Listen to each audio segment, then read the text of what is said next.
வணக்கம். +2 மாணவ செல்வங்கள் எல்லோருக்கும் என்னுடைய மகிழ்ச்சியான வணக்கத்தை நான் தெரிவிச்சுக்கிறேன். நீங்கள் சந்திக்க போகிறது உங்களுடைய 12ஆம் வகுப்பு தேர்வு இல்லையா? கிட்டத்தட்ட 12 வருஷங்கள் நீங்கள் வந்து ட்ராவல் பண்ணியிருக்கீங்க. இது ஒரு நீண்ட கல்வி பயணம். 1ஆம் வகுப்பில் ஆரம்பித்து 12 வருஷம். அந்த 12 வருஷங்கிறது ஒரு குறிஞ்சி மலர் மாதிரி. 12 வருஷத்துக்கு ஒரு முறை பூக்கிற அந்த குறிஞ்சி மலர் மாதிரி உங்களுடைய அந்த கல்வி படிப்பு. இந்த டைம்ல நீங்க என்ன புரிஞ்சுக்கணும்னா, முதல்ல பயத்திலிருந்து வெளியே வந்து எக்ஸாமை செலிப்ரேட் பண்ணுங்க. தேர்வு வந்து கொண்டாடணும். நீங்க எப்படி தாமு சார் எப்படி தேர்வை கொண்டாடுறது, பயந்து போயிருக்கிறமே. எதுக்கு பயம்? எக்ஸாம் யாருக்கு? டீச்சர்ஸ்க்கு தானே கண்ணு நடக்குது.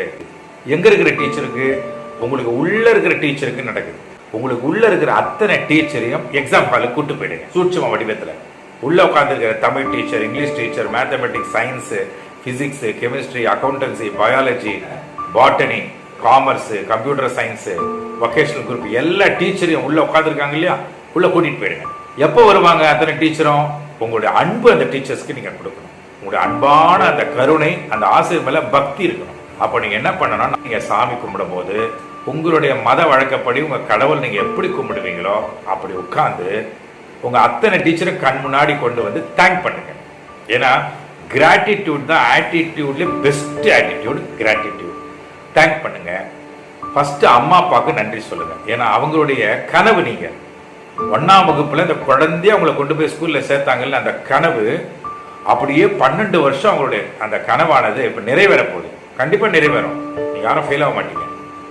எத்தனை பேருடைய கனவு? அப்பா அம்மா கனவு, டீச்சருடைய கனவு, உங்க நண்பருடைய கனவு, உங்க குடும்பத்தில் இருக்கிற உறவினுடைய கனவு, உங்களுடைய கனவு, இத்தனை கனவு, டாக்டர் கலாம் ஐயாவுடைய கனவு, இவ்வளவு பெரிய கனவு வந்து நிறைவேற போகுது 12 வருஷத்துக்கு கழிச்சு இல்லையா? ஸோ அப்படி பார்க்கும்போது நீங்க இந்த எக்ஸாம்ல தெளிவா போய் எழுதணும். ஜாலியா எழுதுங்க, மகிழ்ச்சியா எழுதுங்க. நமது வெற்றியை நாளை சரித்திரம் சொல்லும்.